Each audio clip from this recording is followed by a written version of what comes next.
시청자 여러분 안녕하십니까? K스타 라이브 진행의 온인주입니다.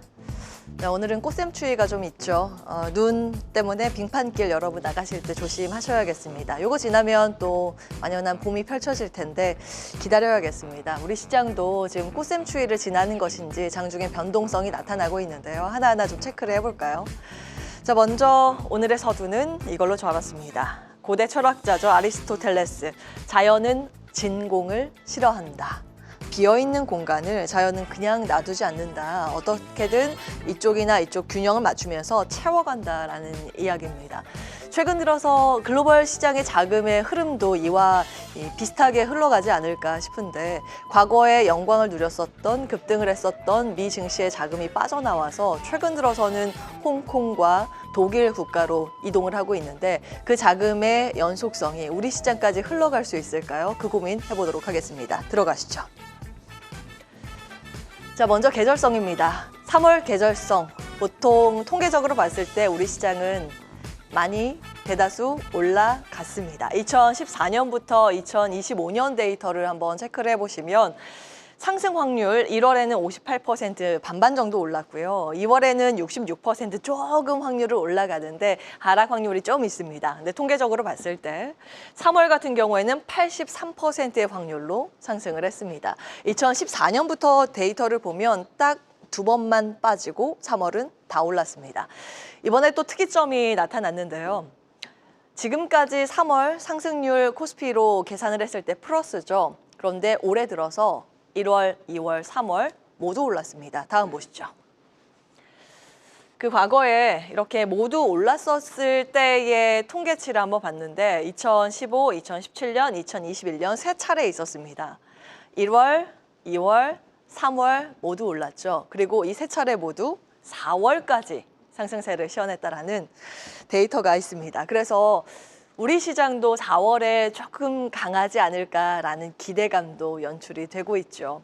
다만 좀 아쉬운 부분은 이 세 차례 중에서 두 차례는 상반기에만 강하고 하반기에는 부진하긴 했습니다. 자, 다음 보겠습니다. 수급의 꼬임이 이제 개선되고 있는 것일까요? 어제 외국인의 순매수가 굉장히 반가웠죠. 수치로 한번 보겠습니다.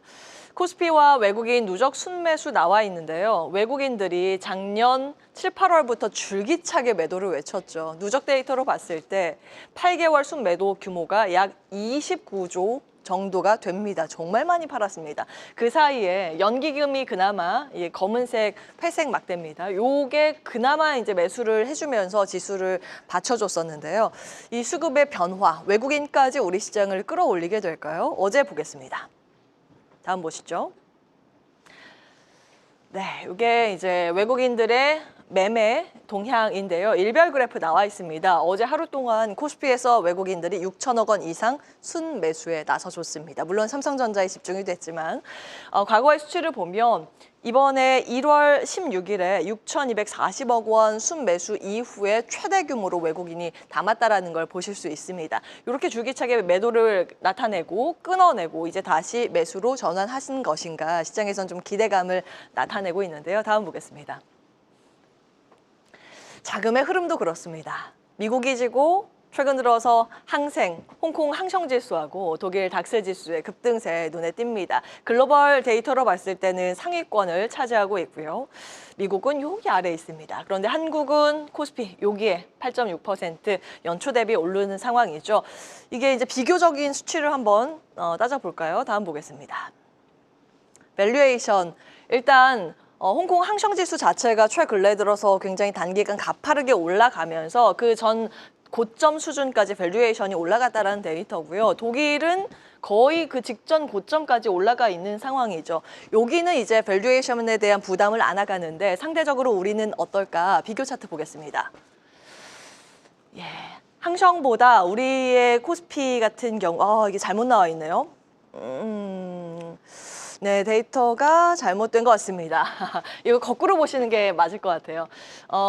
항성 12개월 등락률이랑 한국주기시 12개월 등락률 비교표를 보면 이게 한도 끝도 없이 내려갔습니다. 역사적으로 저점을 깨고 밑으로 내려간 상황이고 독일과 코스피, 닥스와 코스피를 비교했을 때도 8개월 등락률로 이 전 저점 부근까지 좀 밀려 있습니다. 그렇기 때문에 상대적으로 우리 시장이 홍콩이나 독일과 다른 언더퍼폼을 나타내고 있기 때문에 그 다음 타깃이 한국 쪽으로 자금이 유입되지 않을까라는 지적을 IBK 투자증권에서 하고 있었습니다. 다만 한 가지 좀 걸리는 게 있습니다. 다음 보시죠. 자, OECD에서 2025년 경제성장률 전망치를 발표했습니다. 이번에 조정했는데 거의 다 다운그레이드입니다. 특히 이제 관세에 타격이 클 것으로 예상되는 캐나다하고 멕시코의 조정폭이 상당하죠. 한국도 마찬가지입니다. 예전에는 2.1% 성장할 거라고 예상치가 있었는데 이번에는 1.5%까지 내려잡았습니다. 이걸 보면 연간 전망으로 봤을 때 한국 기업들의 영업이익의 수정치가 변하는지 관세의 타격을 받게 되는지 계속해서 추적 관찰은 필요해 보입니다. 여기서 한 가지 눈에 띕니다. 중국만 올려잡았죠. 기존의 4.7%에서 4.8%로 0.1%포인트 상향 조정했습니다. 여기에서 우리가 좀 생각해 볼 수 있는 건 이게 2025년 전망이기 때문에 올해는 중국과 관련돼 있는 소비 진작과 관련돼 있는 의류, 화장품, 그리고 엔터 등등의 그 기업들의 기회가 숨어 있을까라는 고민도 좀 장기 관점에서 해볼 필요는 있어 보입니다. 다음 보겠습니다. 중국과의 연결고리, 지난주 목요일에 엔진에 대해서 좀 체크해 드렸었죠. 3월 13일 방송 자료 화면 그대로 가지고 왔습니다. 한화 엔진 잔고에서 중국의 비중이 빠르게 올라가고 있다라는 내용입니다. 요 아래 갈색 막대가 중국 비중인데 쭉쭉쭉쭉 올라가면서 올해는 46%까지 차지할 것이라는 레포트 내용이었는데요. 아무래도 조선 선박 자체를 짓기 위해서는 도크가 필요하고 그 도크가 꽉 차 있을 때 증설을 하기까지는 시간이 많이 걸립니다. 다만 엔진 같은 경우에는 그것보다 조금 더 자유롭게 물량을 더 크게 늘려가면서 만들 수가 있기 때문에 조선보다는 엔진에 주목하자라는 레포트 다음 보시죠. 이 내용을 좀 정리해 드렸던 건데요. 조선보다 더 뜨거운 엔진, 어떤 기업들이 있을까 다음 자료와 함께 다시 한번 복귀해 보시겠습니다.